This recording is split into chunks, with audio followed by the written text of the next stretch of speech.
Сайн байна уу хайрт сонсогчдоо?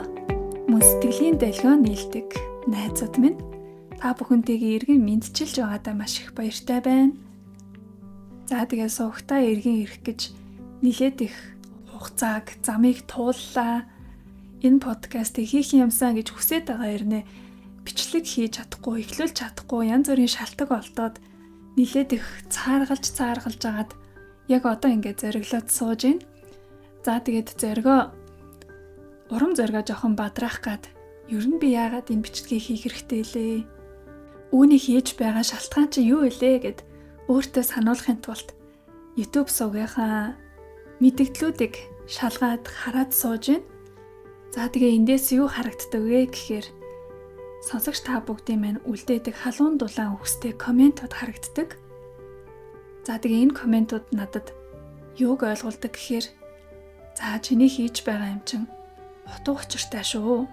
Хийд ими хоосон зүйл биш шүү. Хин нэгэнд үнцэн хүргэж чадж байгаа шүү. Хүмүүс чамайг хүлээж авдаг шүү. Сонсдог шүү. Чамтай давтамж нийлдэг баггүй хүмүүс, цөөнгүй хүмүүс энэ хороо ертөнцид байдаг юм шүү.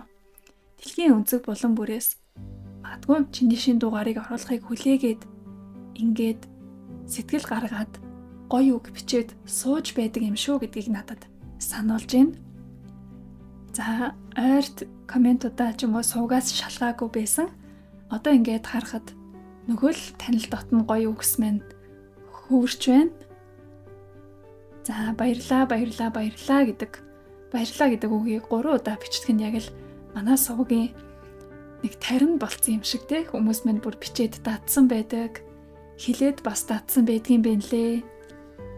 За ад жаргал бол кофегоо уугаад тунгаан бодох юм гэж нэгэн бичлэгийн доор маань бичсэн байна. Баярлалаа, талархлаа гэсэн бичвэрүүд зөндөө байна. Артист Сьюзен 2504 гэдэг хаягтай хүн 3 жил сонсож байна. Амьдрал минь тэр чигээрээ эргээр өөрчлөгдөжээ гэж өглөөний талархал бичлэгийн доор бичсэн байна. Соком 9747 үнэхээр гоё зөвлөгөө мэдээлэл өглөө, маш их баярлалаа. Дараагийн бичлэгийн шимтэн хүлээнэ гэж 4 хоногийн өмнө бичсэн байна. За энэ Цэн Даюш гэд хүн эрүүл мэндийн баттгал үгсийн доор бараг өдөр болгон коммент бичдэг гэж би боддог. Айгуу сайн өөртөө дадал болгож тэгээд одоо энэ мэдрэмжээ баттгаж коммент бичиж үлдээдэг. За тэгээ бараг өдөр болгон л түүний бичсэн коммент харагдаж байдаг. За сорилын бичлэгэн дээр сорилын үр дүн биелсэн, өглөө ажил дээр усан ягаан өмд тод ягаан цамц өмссөн хүн харсан гэж үр дүнгээ хуваалцсан байна.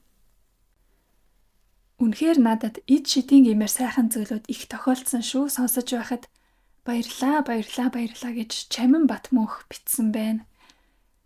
За ингээд бусдыг нь ерөөхдөө хараад энд бичсэн мэдрэмж сэтгэлдээ үр дүнгээ хаваалцсан бүх хүнд маш их баярлалаа. Миний суугийг амьд байлгадаг гол хүчин зүйл нь сонсогч та нар байдаг. За тэгээд хэдийгээр залхуу одоо марл юу ч хийгээгүй 2-3 жилийн өмнөх бичлэг нь давтагдан сонсогцоор байгаа ч гэсэн энэ суугийг хөгжүүлээд амьлуулад өсгөөд явж байгаа хүмүүс нь сонсогчд байдаг. За тэгээ та нарынхаа ачаар бууж өгөх, хойш суух, өөрийгөө хаах гэдэг энэ бодлоосоо салахаар эргэн ирээд эхний дугаараа ингээ бичээ сууж байна. Тэгэхээр оршил дээр яг юу хэлхийг хүсэж байгаа гэхээр та бүхэндээ маш их баярлалаа гэдэг талархлаа л илэрхийлмээр байна. За тэгээд энэ талархлынхаа мэдрэмжээр цаашдаа зорьсон дугааруудаа бичээд тавих юм шүү гэж өөртөө бас зорьж хичээж байна. За яагаад энэ удаан хугацаанд шинэ бичлэг яриа оруулаагүй завсарсан бэ, алга болсон бэ гэхээр маш товчхон энгийн тайлбар гэвэл завгүй байсан. За тэгээ юу игээд завгүй гэхээр нэгдүгээрт ажил хөдөлмөрөө хийн те. За бид нар бүгдээрээ л нийгмийн харилцаанд орж явж байгаа. Тэгээд өөрөөсийнхөө одоо амьдрал ахуйг авч явахын тулд ажил хөдөлмөр хийдэг. За тэгээд анхнаасаа бол миний хүсэл мөрөөдөл зорилго бол яг зөвхөн бүтэн цагийн контент бүтээгч болоод яг энэ одоо миний passion буюу гал хүсэл эрмэлзлэл ажилдаг. Хийхдээ дуртай байдаг. Бүтээлчээр хандах маш их сонирхолтой байдаг. Яг энэ контентын ажлыг хийгээд түүнээсээ амьдрал ахуйдаа хүрэлцээтэй хангалттай орлого мөнгө олоод зөвхөн энэ дээрээ төвлөрч ажиллах юмсаа л гэж хүсдэг байсан ч гэсэн энэ хүслээ хизээч 100% тууштай хөөсөнгөө нийлээдгүй жилиг өнгөрүүлсэн байна. Яагаад тэгэхээр нөгөө нэг зорьсон орлого олохгүй болохоор бид нар ч нөгөө амьдрал ахуйдаа яхаа аргагүй өөр арга замаар одоо хангалттай хийх шаардлагатай болоод за тэрийг хийхэд мэдээж нэг багахан цаг анхаарлаар хийчихгүй тууштай бусдын л одоо жишгээр ажил хөдөлмөр хийж за үнийгээ биелүүлэх шаардлагатай байсан. За тэгээд хийгээд явсан. Гэхдээ одоо ямар ч байсан нөгөө бууж өгөөгүй дээ гэдэг ч юм уу шантраагүй унтраагүй нэг баярлах шалтгаан байгаа нь миний дотоод дуу хоолой байгаа. Энэ дуу хоолой маань юу гэдэг вэ гэхээр үгүй марлаа. Өөр ямар ч гоё амжилттай, боломжтой, өндөр орлоготой, цалинтай ажил, карьер, ажлын санал боломж байсан ч гэсэн яг чиний хийх утга учиртай зам мөрчин, чиний сүнслэг зорилгочин, чиний сүнслэг зам. За магадгүй хувь тавиланчин энэ штэ. Хэрэгжиж байгаа арга зам нь YouTube гэдэг ч юм уу дижитал технологи ашиглаж хүмүүст хүрч байгаа боловч цаад утга учир нь би өөрийн олж авсан мэдлэг мэдээлэл туршлага туулалтынхаа мэдрэмж сэтгэгдлийг за энэ нь тэгээд тодорхой хэмжээнд ухаарл болж сууж байгаа. Энэ ухаарлыг бусдад дамжуулах. Энэ дамжуулалтын ачаар яах вэ гэхээр хин нэгэн цоошин хаалгыг олж нээж магадгүй, хин нэгэн гацаанаас гарч магадгүй, хин нэгэн ганцаардаад яг яахаа мэдэхгүй байхад нь миний ухаарл дамжуулалт болоод дэмжлэг болоод түүнээс нь гарахад туслах болно. За би өөрийгөө тийм нэг өндөр түвшинд мундаг хүн гэж ерөөсөө хэлэхгүй, тэгэж үздэггүй. Тийм болохоор би одоо хүмүүсийн ухамсарыг сэрээх, сүнсийг сэрээх, сүнслэг багш хөтөж гэж бас өөрийгөө цололмооргүй байна. Багш гэж дуудуулахдаа ч гэсэн тийм жоохон гимшингүй ханддаг. Яагаад тэгэхээр би одоо яг тийм янз бүрийн нарийн үзүүлэлтээр хэмжих юм бол тэр хэмжээний хүн биш байхгүй юу? Та бүгдтэй яг адилхан энгийн хүн байгаа. За тэгээд магадгүй арай энгийн бус чанар нь юу юм гэхээр энэ өөрийнх нь дотор оюун санаанд агуулгадж байгаа зүйлсээ гадагш гаргаж илэрхийлж хуваалцж байгаа. Энэ үйлдэл маань л энгийн бус байж болно. Эргээд өөрийн дотоод дуу хоолой руугаа ороход энэ маань надад ер нь бол анх ухаан орсон цагаас л эхлэн маш хүчтэй ажилдаг байсан. За тэгээд би энийг яг юу юм бэ гэдэг учрыг нь магадгүй саяхныг хүртэл гүйцэд ойлгоогүй явсан. За тэгээд одоо ойлгосон байгаа төвшин маань юу вэ гэхээр энэ бол миний дотоод ухамсарт сүнс надтай ярьж намайг чиглүүлж удирдах явж ирсэн юм байлээ. Бид бүгдээрээ сүнслэг оршихуй байгаа. За тэгээд энэ сүнслэг оршихуй маань зүгээр л нэг одоо юу гэдэг нь хий гэдэг ч юм уу махан биед орсон энерги гэхээс илүүтэй тодорхой ухамсартай оюун санааны маш их хүчтэй одоо ийм оршихуй. За тэгээ би өөрөө юм гайхалтай оршихуй, өөрөө юм дотоод нөөцтэй, хүчтэй, оюунтай, мэдлэгтэй, зүн бэлэгтэй ийм оршихуй гэдгээ мэдсэн цагаас өөртөө итгэл олон одоо учир нь ойлгохдохгүй байсан яагаадын хариултууд тайлагдсан. За тэгээд нөгөө шашинд үл итгэгч юмыг маш их сониучрхан судалдаг байсан. За тэгээд яг одоо аль нь зөв юм болоо, аль нь буруу юм болоо гэдэг олон сонголтын өмнө эргэлцсэн. Тэр эргэлзээнээс ерөөхдөө бол гарч чадсан. За тэгээд яг юу гэж хэлэх гээд байна гэхээр ер нь сүнслэг хөгжлийн замыг тодорхой хугацаанд тодорхой хэмжээнд бас хөөхөө хичээгээд бясалгалаар хичээллээд өөртөөгөө дотгошоогоо сайн оршоод энэ ухамсар цөнцтэйгээ холбогдож харилцаж тэр дотоод дуу хоолойг улам хүчтэй болгож би чадсан юм. За тэгээд ингээд өөртөөгөө төвлөрөхийн тулд нөгөө ажил амьдралын хажуугаар байгаа олдж байгаа бүх цагаа зарцуулж байсан учраас би нэлээд завгүй байлаа. За одоо харин зав гаргаж контентэнд төвлөрөхийг хүсэж байна. Түрүүний нөгөө анх энийг эхлүүлж исэн зорилгодоо яг одоо жихнээсээ хүрмээр санагдаж байгаа. Тэгээ хүрхээс ч өөр аргагүй байгаа. Яагаад гэхээр манай монгол хэлэнд бид нар бүгдээрээ хэлдэг тийм үү? Хоёр туулаа хөөсөн хоосон хоцорно гэд. Эдгээр орчин үед хүмүүсийг айгүйх тийм олон талын чадвартай зэрэг ажиллах малтитаскинг байхыг шаардж байгаа. За энэ тал дээр би өөрөө нэлээдгүй чадвартай ч гэсэн яг үнэндээ нөгөө дотоод анхаарал, эрчим энерги гэдэг зүйл ядардаг. Бүхэл ингээл энэ энерги ингээл зэрэг олон юм руу хандуулаад байхаар аль нь ч чанартай хэмжээнд хөгжиж чадахгүй байдаг. Тэгэл өдөр ажлын цагаар амар ажиллаа хийгээл нийгмийн амьтан болоод оройн орч сүнслэг ажиллаа хийж бясалгаж суугаад завсар зайгаар нь гэс контент хийгээд ингээл яваад байхад надад өөр амьдралын бас чухал зүйлс зарцуулах цаг ерөөсөө гардггүй хитрхийх өөрийгөө тусгаарлаж явсан гэдгээ нэгдүгээрт ойлгосон. Хоёрдугаарт яг энэ байдлаар яваал байхад одоогийн төвшөндөө ингээд гатсан хിവэр л байна. Яг дөрвтэй өөрчлөлт, дөрвтэй амжилтанд хүрэх гэвэл нэгийнхэн чанартай бариач гэдэг сонголтод би дахин ирээд байсан. Жил болгоо ингээл өөртөө зорилго тавиал vision board хийгээл ингээ амьдралаа төлөвлөдөг боловч ягаад ч юм энэ нэг юм дөрвтэй сонголтын тууштайхан шиг хийгээч гэдэг яг нэг юм амьдралын шийдвэр гаргах мөч дээр дахин ирдэг. Бараг жил болго ирдэг.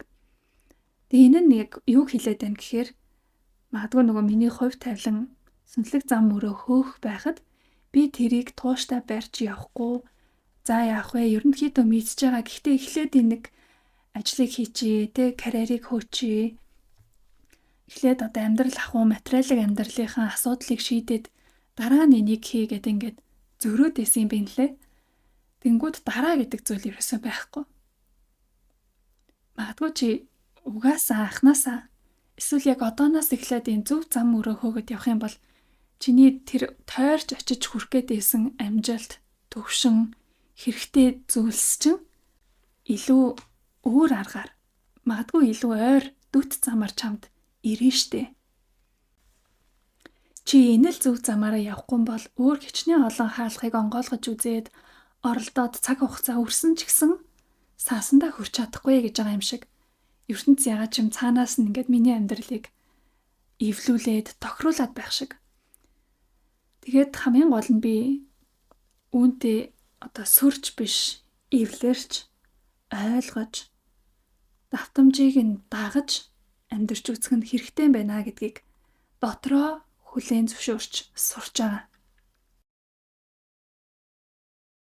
Дотгошоогоо төвлөрсөн энэ хугацаанд ер нь их нам гүн байсан.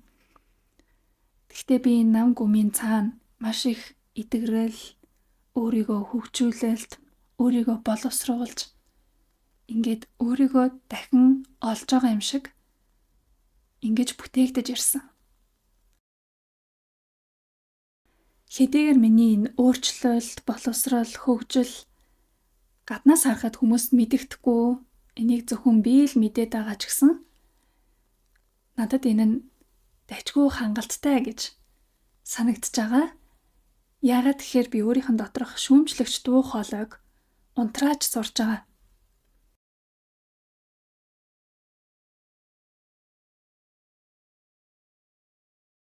Дотгошоо өөр дээрээ төвлөрч, ялангуяа бясалгалаар хичээлж, ертөнцийн олон нууц, утга учирын талаар тайлж мэдэх тусам нөгөө хүн их мэдэх тусам улам дууга хураадаг гэдэг шиг гадагшаага янз бүрийн зүйл илэрхийлэхээс маш их айж болгоомжлдог болсон байсан. Ягаад тэгэхээр бидний амьдралын утга учир энэ хороо ертөнцийн хууль, сүнслэг давтамж, оршихуй гэдэг маань маш нарийн учир зүй тогтолтой зүйл. За тэгээд үүнд хамаагүй хөндлөнгөөс оролцож хүмүүст чи ингэх ёстой, тэгэх ёстой, ингүүл зүгээр гэж дураараа зааж чиглүүлж ярих нь маш их эрсдэлтэй. Хүний хувь тавиламд хөндлөнгөөс нөлөөлөх эрх чамд байгаа юу гэдэг ч юм уу. Ингээд би сайн мэдгүй байж, бүрэн дүүрэн хүнд тусалж чадахгүй байж дэмий дуграад яах вэ гэд айгүй өөрийгөө хорж цааш нууж хэсэг суулаа. За тэгээд энэ ингэж суух бас нэг гол хүчин зүйл нь нөгөө шүүмжлэгч дуу хоолой байсан. Марлаа чи хангалтгүй штэ.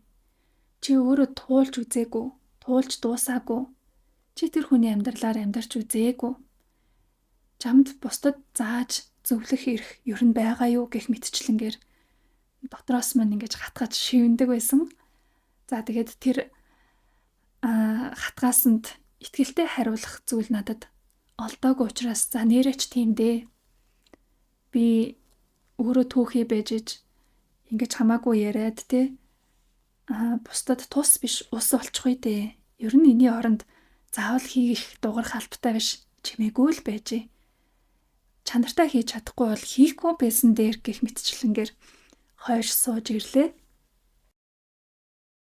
Гэтэл яг ингээд нөгөө ухамсарт сүнстэйгээ холбогдоод өөртөөгөө сайхан ярилцаад тэгээ дээрээс нь амьдрал тохиолдож байгаа надад өгч байгаа дохой, тэмдэг, учрал, холбоосуудыг ажиглаад, тайлаад, таниад үзсэн чинь үгүй ээ. Чи угаасаа л заавал ямар нэг юм хийж амьдрах учиртай. Харин тэр хийж байгаа зүйл нь чамд үн цэнтэй, амьдралын утга учирыг чинь хангаж өгсөн, чиний дур сонирхолттой таарсан, хамгийн гол нь хүмүүст туслах тийм зам мөр байх юм бол чи үнийг хийх ёстой. Нэг бол энэ, нэг бол өөр замаар угаасаа л ямар нэгэн ажил, үйл хэрэг, хөдөлмөр эрхлээд чи явах болно. Нэгэнд хийх юм чинь хамгийн зөвийг нь барьж аваад хий гэдэг. Энэ дотоод дуудлага гэх юм уу? Тэр зүйл хүчтэй ажиллаж ирсэн. За тэгээд энэ дотоод дуудлагаа хүлээж аваад сонсоод ингээд бас дахиад өөр дээрээ ажиллана. Тэгээ өөр дээрээ ажиллах тусам юу илүү тодорсон бэ гэхээр зүгээр дээ марлаа. Чи угаасаа л төгс биш. Хинч төгс байж чадахгүй.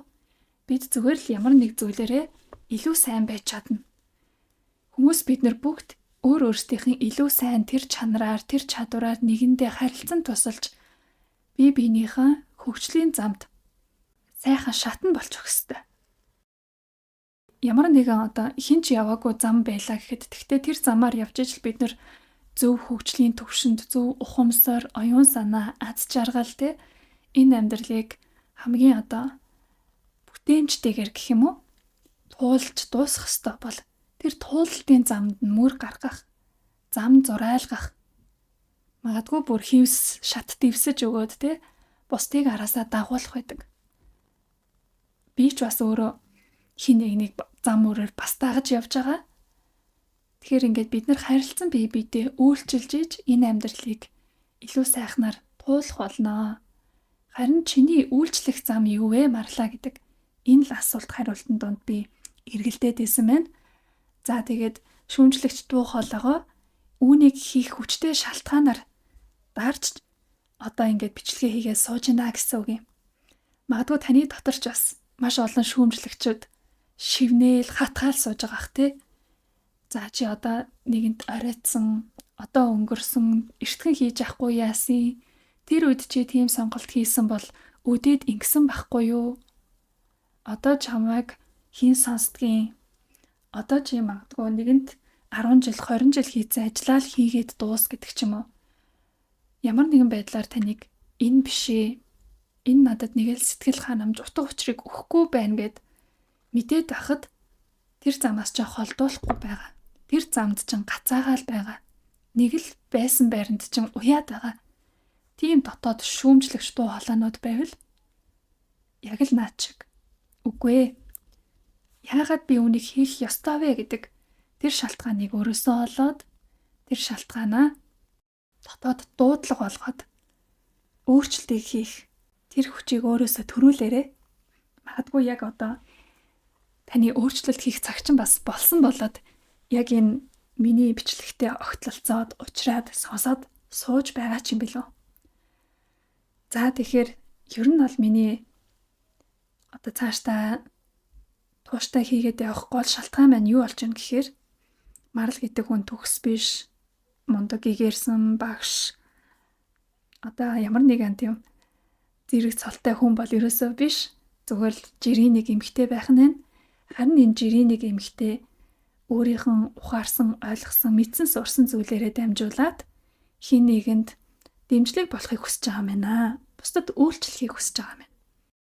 Энэ үйлчлэл нь өөрөө надад утга учиртай зөв зам өөр учраас яаж игээд л миний хүсэл мөрөөдлийн тэр төвшөнд тэр зэгт намайг аваач болно. Тиймээс би нэгдүгээрт өөрийнх нь төлөө, хоёрдугаарт бусдын төлөө хийж байгаа.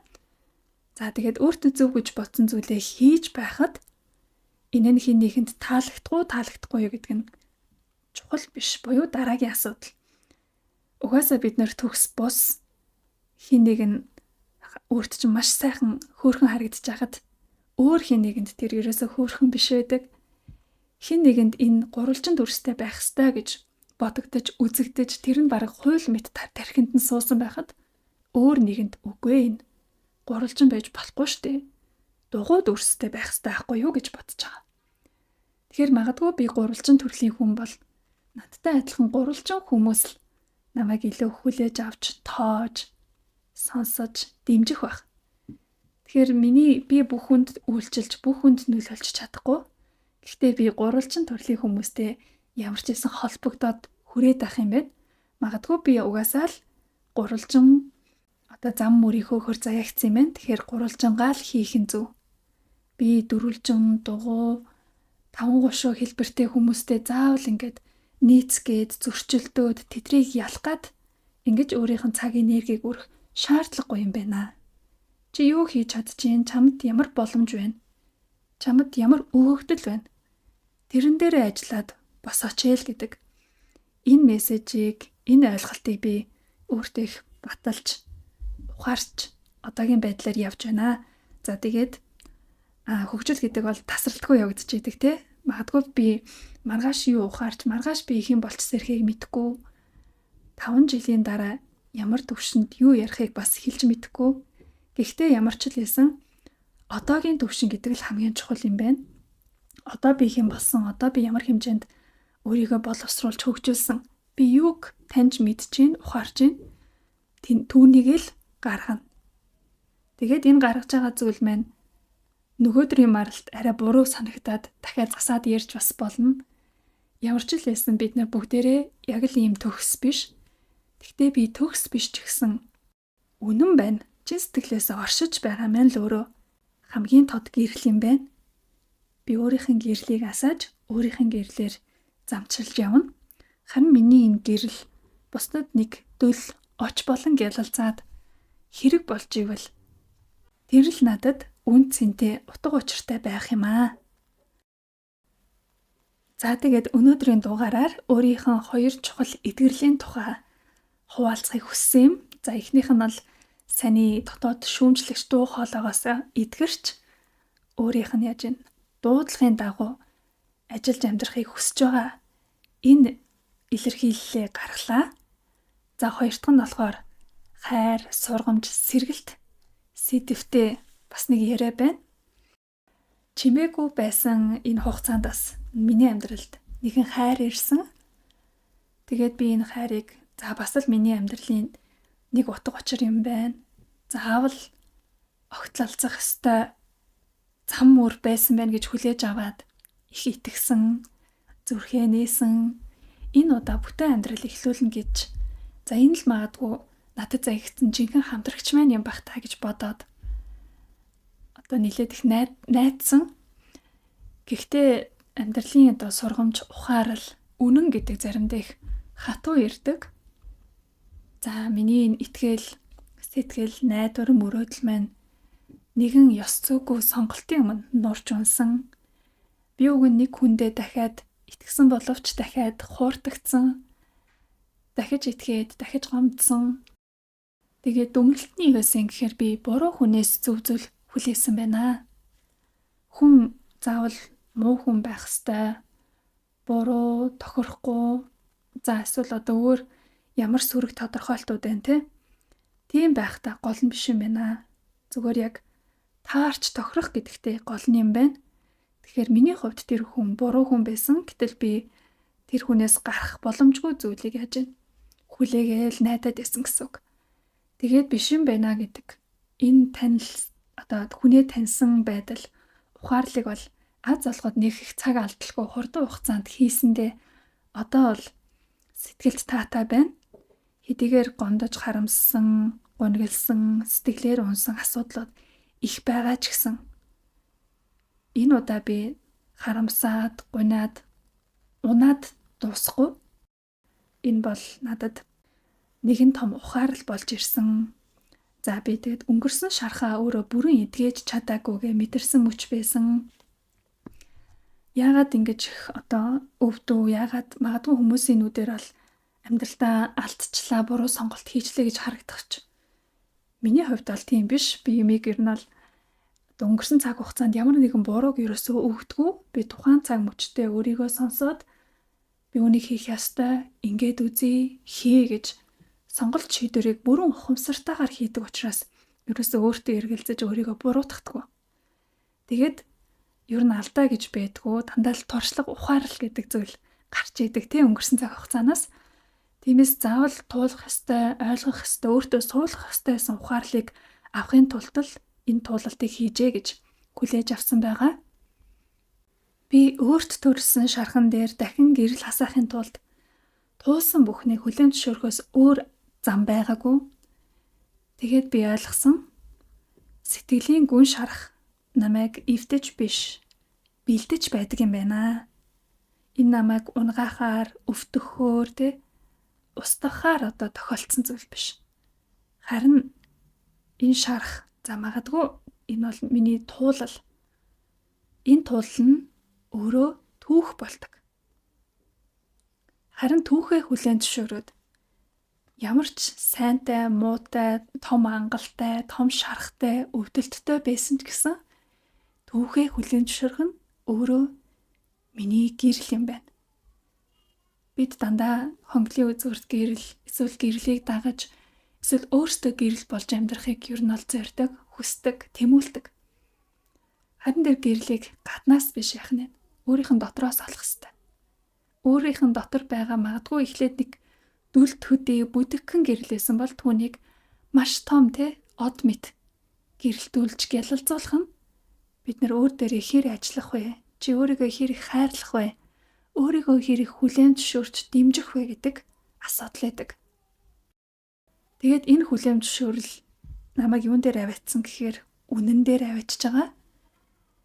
Би заавал мундаг байх гээд, зөв харагдах гээд, алдаа дутагдлаа нуух гээд, за одоо юу гэдгийг юу ч болоогүй юм шиг царайлах гээд ингэж байх нь өөрөө тийм амжилттай амьдралын хэм маяг бол биш юм байна. Би андуурах дээрээ андуурч, буруу бодох дээрээ буруу бодож, шийдэж, үйлдэж хийсэн байж болно. Ямар ч л байсан энэ чиний түүх гэдэг нь үнэн.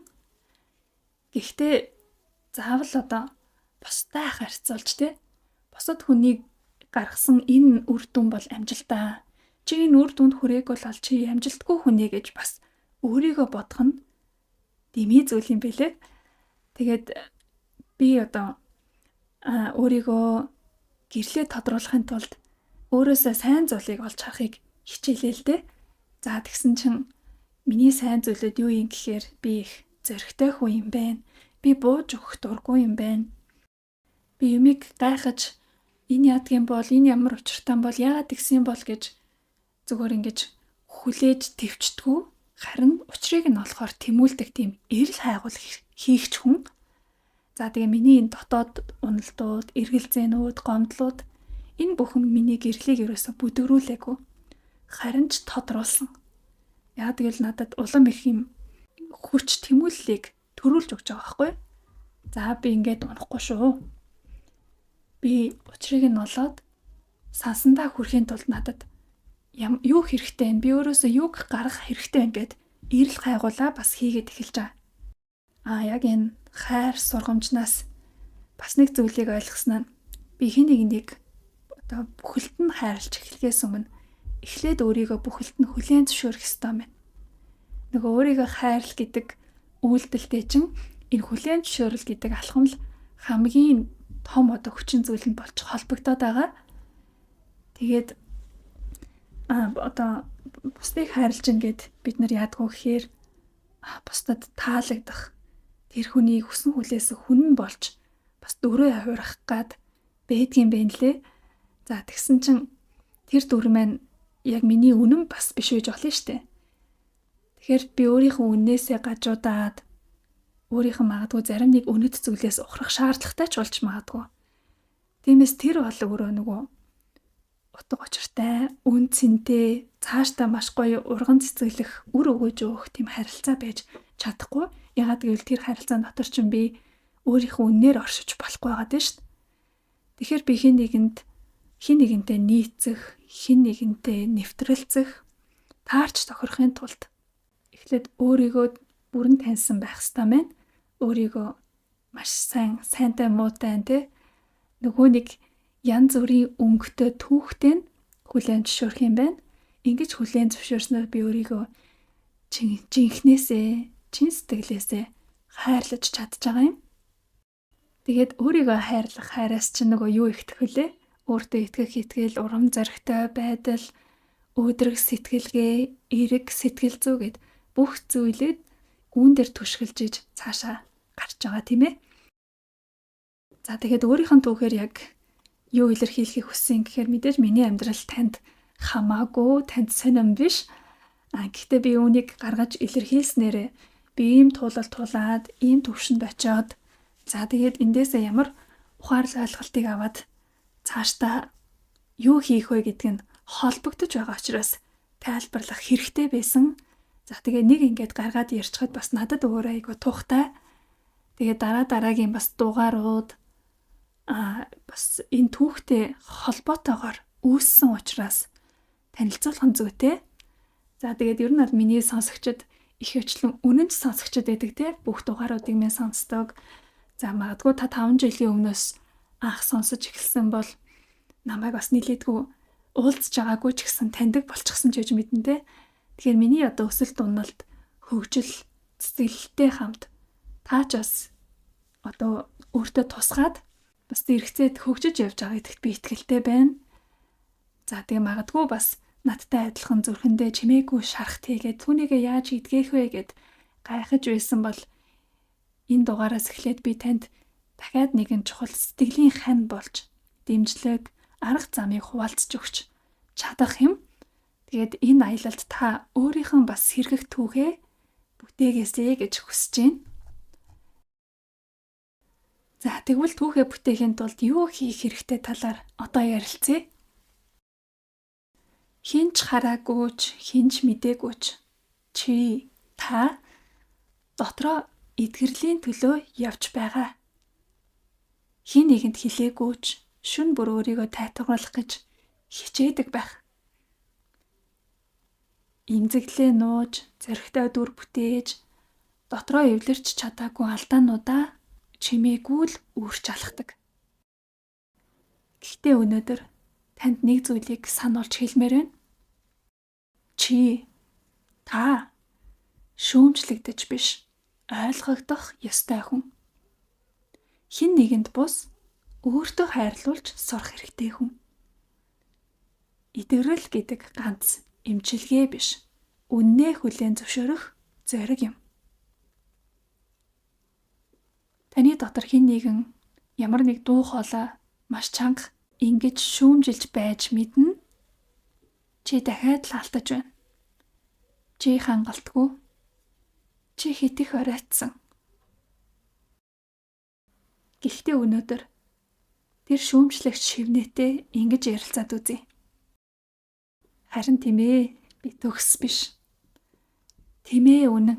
би алдаж болно. Гэхдээ би туулж, суралцаж, чин сэтгэлээсээ, үннээсээ амьдарч байгаа. Яг ингэж өөртөө хэлэх бүрт та шүүмжлэгч биш, хайрлагч дуу хоолойндоо ойртож эхэлнэ. Түрүүн хэлсэндээ сэтгэлийн гэрэл гэдэг гаднаас асдаггүй. Тэр доторчин үргэлж асаалттай байсаар ирсэн. Харин та тэр гэрэл байгаа гэдгийг ухамсарлаж дахин асаах товчлуурыг дарах хэрэгтэй. Одоо би танд өөр дээрээ ажиллахад чинь туслах хэдэн асуултыг танилцуулъя. Мэдээж энэ дугаар миний түүхээр миний тухай мэдээллийг хуваалцсан боловч таны олж авах зүйл чинь таны өөрийн тухай байх ёстой шүү дээ. Марал танд хамаагүй, марлын амьдрал сонирн биш, тийм ээ? Харин яаж ийн? Би энэ өөрийнхөө туршлагаар танд жишээ болж харагдахыг хүссэн байгаа. За тэгээд энэ жишээн дээрээс суралцаад та өөрийнхөө дотоод аялалд ашиглах хэрэгтэй. За үүний тулд дараах асуултуудад хариулаад үзээрэй. Хариултаа ямар ч хязгаарлалт, шүүмжлэл, буруу зөв гэж ялгахгүйгээр чин үннээсээ л байгаагаар л хариулах хэрэгтэй. Ингэж хариулах бүрт та өөрийгөө дахин мэдэрч эхэлнэ. Нэгдүгээр асуулт. Би өөрийгөө хамгийн их шүүмжилдэг мөчид яг юунаас зугтаж байдаг вэ? Би өөрийгөө хамгийн их шүүмжилдэг мөчид яг юунаас зугтаж байдаг вэ? Хоёрдугаар асуулт. Түүний оронд би өөртөө юу гэж хэлж болох вэ? Түүний оронд би өөртөө юу гэж хэлж болох вэ? 3. Би яг хизээнээс эхэлж өөрийгөө хойш тавьж ирсэн бэ? Би яг хизээнээс эхэлж өөрийгөө хойш тавьж ирсэн бэ? 4. Миний өнгөрсөн алдаа гомдлууд надад юуг заасан бэ? Миний өнгөрсөн алдаа гомдлууд надад юуг заасан бэ? 5 дугаар асуулт. Хэрвээ би яг одоо эргэн эхлэх бол өөртөө юу гэж хэлэх вэ? Хэрвээ би яг одоо эргэн эхлэх бол өөртөө юу гэж хэлэх вэ? Хэрэгтэй бол бичиж аваад хариулаарай. Бичих нь өөрөө бодлыг эмхэлж төвлөрөхөд тусалдаг. Энэ подкастын дугаарыг бичгээс өмнө би бас айж эргэлзэж исэн. Нэгдүгээрт их удцсан учраас ингээд хөндөрчдөм байна. За хамгийн сүүлд намайг ойлгож сонсч исэн сонсогч өнөөдөр ямар төвшөнд байгаа бол өнөөдрийн марлыг ойлгож хүлээж авах болов, холбогдож чадах болов гэж санаа зовж исэн. За дээрэс нь нөгөө нэг хүнд барихгүй, бэлэг байхгүй те. Би ингэчлээ, тэгчлээ, ийм амжилтанд хүрчлээ. Ингэдэг байхгүй юу? Та бас тэгэрэй гэхээс илүүтэй яаж вэ? Алдаа оноо санта муута гэж түүх хуваалцж гин. Зарим нэг хүмүүст маш ойлгомжгүй зүйл ярьсан санагдаж болно. Гэхдээ л ямар ч байсан даваад өөрийнх нь дотор байсан бодлуудыг илэрхийлээд гаргалаа. Тэг ямар ч байсан доторх гэрлээ ингээд асаагаад гэрлээрээ замжлуулаад явахыг хичээж байгаа юм байна. Хамгийн чухал нь би өөрийнхөө үнэн дуу хоолойгоо эргүүлэн олж түүнийгээ дагаж яваа юм байна. Энэ л чухал. Тэгэхээр чухал зүйлийг хийсэн л болоо гэж би өөрийгөө тайтгаруулъя. Тэгээд ямар ч байсан миний итгэлтэй мэдж байгаа зүйл бол би ганцаараа биш. Та ч бас ганцаараа биш. Бид бүгд өөр өөрийн гэрэл рүү тэмүүлэх, өөрийгөө таних, ухамсартайгаар алхах ийм дотоод сүнсний хөгжил, замнал, аяллыг хийж яваа хүмүүс. Тэр аялал заримдаа нам гүм дунд, заримдаа нулимстай үдэш бүрийн завсар явагддаг. Гэхдээ яг тэр нам гүм дотроос бид дахин төрдөг. Бид үнэн дуу хоолойгоо сонсож чаддаг. Хэрв магадгүй энэ дугаарыг та энэ хүртэл сонссон бол тэгээд намайг яг ойлгож байгаа юм шиг гэж мэдэрсэн бол та болон тантай төстэй хүмүүст зориулагдсан нэг орон зай байдаг гэдгийг сануулах гэсэн юм. Сүүлийн үед зарим сонсогчдод хүмүүс маань ингэж над руу бичээд байгаа. Би ижил давтамжтай хүмүүстэй холбогдмоор байна. Хин нэгэнтэй ярилцмаар байна, бодлоо хуваалцмаар байна. Тантай бас гой зөвлөлдөж, харилцаж, ойроос ярилцаж болох уу гэж. За тэгээд эндээ зориулаад би өөрийнхөө сургалтын сайтны давтамж гэдэг нэртэй Facebook группийг жижигхэн өөрчлөлт хийсэн байгаа. За өмнө нь бол яг сайтны давтамж гэдэг нэртэй онлайн сургалтанд зориулж ин групп маань бол байдаг. За цуврал видео хичээлүүд байдаг. За тэгээд зөвхөн сургалтаа үзэхэд чиглэж сар бүрийн гишүүнчлийн төлбөртэйгээр гишүүдээ ингээд аваад гаргаад ингээд тийм эргэлттэй бас нэг жилийг бол сүүлийн нэг жил бол тэгж ажиллаж ирсэн. За одоо харин яаж юм гэхээр яг түрүүний нөгөө нэг хүсэлтүүдийг биелүүлэх зорилгоор яг нөгөө надтай давтамж нийлж байгаа те магадгүй миний энэ яриа, үзэл бодол, мэдрэмжтэй долгионд таардаг, сэтгэл зүйн нийцдэг, надтай болон яг юм бид нартай төстэй хүмүүс хоорондоо цуглаад, ярилцаад тэгээд зөвхөн сэтгэлээ хуваалцахаас илүүтэй тулгууч боо бэрхшээл гацаанаасаа гарах те хамтдаа даван тулах, хамтдаа хөгжлийн замаар алхах, мөн дээрээс нь манифест хийх чадвараас хайжруулах. Хүссэн зүйлээ манифест хийж чадсанаар бид нар амьдралдаа илүү амжилттай, ололттой, сэтгэл ханамжтай амьдрах гэдэг. Тэгэхээр энэ бүхэн сайхан ариун зорилгоо биелүүлэх нэгэн одоо чухал дэмжлэг нь байгаасай гэдэг үднэс сайтны давтамжаа яг тийм орон зай болгож бэлдэж баг багаар өөрчилж байгаа, баг багаар ахиулж байгаа. Тэгэхээр та бас үнийг эрэлхийлж хүсэж хайж ирсэн бол сайтны давтамжинд нэгдэрэй гэж уриалж байна. Тэнд бид нэгнийгээ үннээрээ сонсох болно. Тэнд та би яг энэ мэдрэмжийг тээж явсан гэж зоригтойгоор хэлж чадах болно. Бясалгал, энерги өсгөх бичил, сорилтууд, шүүмжлэлгүй орчин, чин сэтгэлийн үнэн яриа хамгийн гол нь хүн бүр гэрлээ асаах гэж оролдож яваад нь тус болох зорилготой байгаа.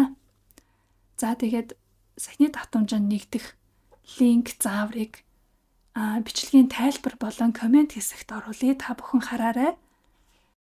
За тэгээд өнөөдрийн дугаараас эхлээд бас нэг зүйлийг хэвшүүлж сурах гэж бодож байгаа. Тэр нь юу юм гэхээр ютубер болгоны нөгөө хэлдэг зүйлсэдэг. Би өмнө нь болохоор за хүмүүс мэдж байгаа айлгуудыг description хэсгийг уншаад бусад сошиал хаягуудыг олоод холбогдох айлгуудыг ч юм уу ингээд сонсогчдынхаа мэдлэг эрэл хайгуулт найдаад орхичдаг байсан. Гэтэл маш олон хүмүүс тэрийг мдэггүйгээс анзаараагүйгээс болоод цаг их алддгийн байлээ. Тэгээд яг одоо чинь сайтны давтамж гэдэг ч юм уу Facebook бол Instagram дээр намайг олж хардаг хүмүүс айгүй их ингэж хэлдэг. Өөрийн чинь холбогдох гэж их удлаа, хайлаа, сошиал хаяг гэж мэдхгүй болохоор одоо ингэж их удаан хүлээлээ гэдэг. Уул нь бол миний Facebook хаяг бол Instagram хаяг дандаа бичлэг болгоны description хэсэг дээр нь линкийг нь тавьсан байдаг. Гэхдээ хүмүүс тэр болгоны ээж үздэггүй юм байна лээ. За тиймээс залхууралгүй сануулад явъя. Яг одоо энэ сувгийн нэртэй ижил Manifest with Marla гэд нэртэй Instagram хаяг байгаа. Та дагаарай. Тэн дээрээ бас манифестийн холбоотой сэтгэл зүй, дотоод хөгжлийг дэмжихтэй холбоотой сонирхолтой пост контентуудыг тусгаалan яг тэр хуудсандаа зориулж оруулдаг. За мөн ижил нэртэй Facebook пэйж байгаа. Тэр пэйж дээр ч гэсэн өглөө болгоны урам зоригийг бадраах бяцхан постууд оруулдаг. За өөрийнхөө энэ контент брэнд үйл ажиллагаатай холбоотой мэдээллийг бол түгээдэг байгаа. За тэгэхээр тэдгээр сувгууд хаягуудыг мань дагаж болох нь байна. За тэгээд сайтны давтамж группт илүү одоо үн цэнтэй, илүү их одоо мэдлэгт чиглүүлсэн ийм төрлийн контентууд давтамжийг өргөж сургах. За хамгийн гол нь бид нар нөгөө сэтгэлгээний юм шилжилтийг хийж түүнийг өөрийнх нь дадал автомат үйлдэлийн систем болтол нь цуулгаж байж яг энэ манифестыг жихнээсээ чанартаагаар хийж сурдаг учраас тэр дадалт нь хөтлөх юмсан, дасгалжуулах юмсан гэдэг үүднээс энэ сургалтын группийн зорилго оршдог. Тэгэхээр энэ групптэй нэгдээд хамтдаа давтамжаа дэвшлүүлж болох нь байна. За, гэх мэтчлэнгээр танд санал болгох таны дараагийн хийж болох алхмуудыг бичлэгийнхэн төгсгөл бас сануулад явъя. За, тэгээд энэ удаагийн дугаараа ингээд өндөрлөө.